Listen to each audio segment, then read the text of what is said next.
Welcome to Wildcat Science with Mrs. Helgo. This is Biology Evolution Part 3. Today we're going to be learning about the evidence for evolution, and I gave you a little sneak peek right there. So previously on Evolution Part 2, we learned the conditions under which evolution occurs. Animals or plants, so organisms, need to reproduce. There's genetic variation within a population. There is competition for limited resources. Some organisms are better able to survive and reproduce in their environment. We learned about microevolution is the small change, is a change in the proportion of genes in a population. Macroevolution is any change that occurs at the species level. So speciation, where one species became two, or extinction, where one species died out. We also learned about the process of natural selection, which is the process by how some individuals are more likely to survive and reproduce and pass on their favorable traits, and then those favorable traits become more, those genes become more common in a population. And we looked at an example of a bunny simulation. Okay, so let's jump into one piece of evidence is comparative anatomy. And let's break this down a little bit. We are going to be comparing body structures. So one piece of evidence for evolution is homologous structures. Homologous structures are body parts that are similar in structure in different organisms. So let's talk about the bones in a bird wing, the whale flipper, a dog leg, and a human arm. So please make sure you have your notes open and you are taking notes. Okay, so we can see that these different organisms, human, horse, cat, bat, bird, and whale, all these different mammals, have similar structures in their forelimbs, in their front legs or arms, and even though they have very different functions that they use them for. So similarities are you have the one big bone, and then you have two bones in the lower limb. In the horse and the bat, those two have fused. And then you have a bunch of little bones, which fused in here. And then you have a bunch of long bones. And that has fused in the horse, the cat, the bat, the bird, and the whale, as you can see.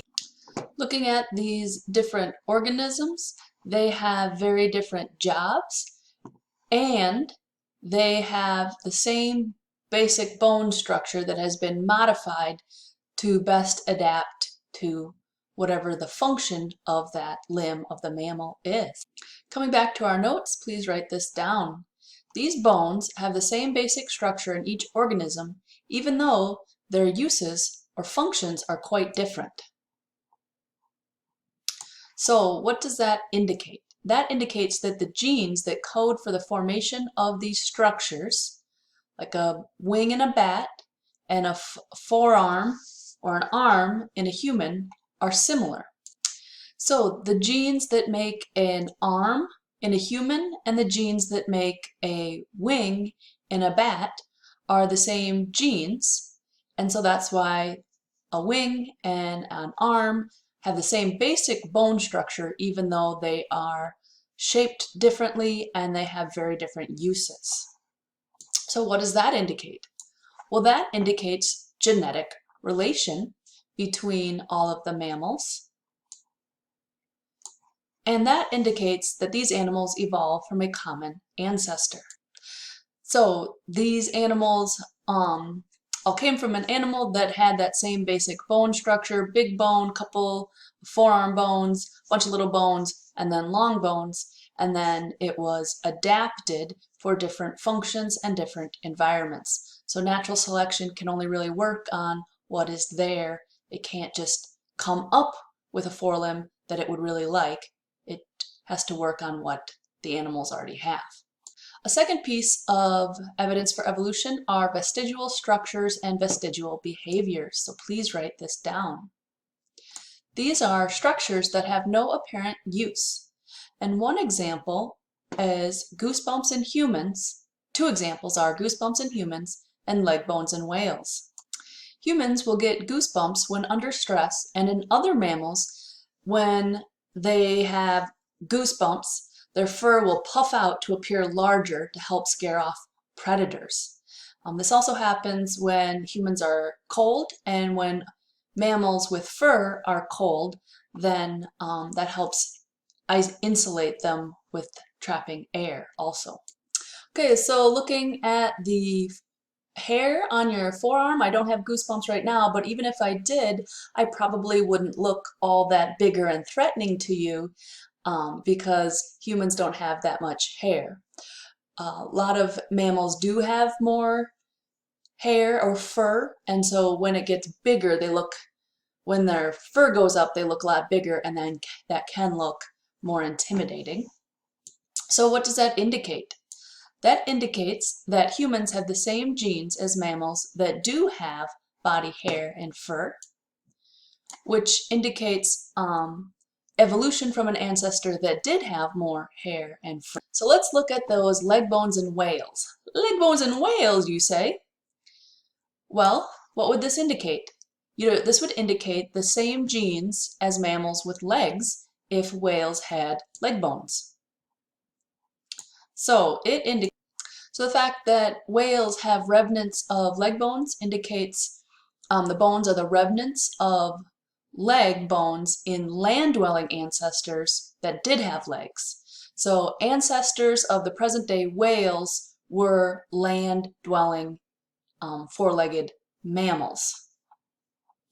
So there is no reason for whales to have legs unless it's just left over from ancestors that were land-dwelling. So let's look at the evolution of whales. So the first thing to notice on this evogram is that hippos are the closest living relative of whales, but they are not the ancestors of whales. In fact, none of the individual animals on this evogram is the direct ancestor of any other as far as we know. That's why each of them gets their own branch on the family tree. Let's take a look at this diagram. So we can see that modern whales are down here, and they showed up around 40 or 35 million years ago, and the hippopotamus is also living, and then everything in between is not living.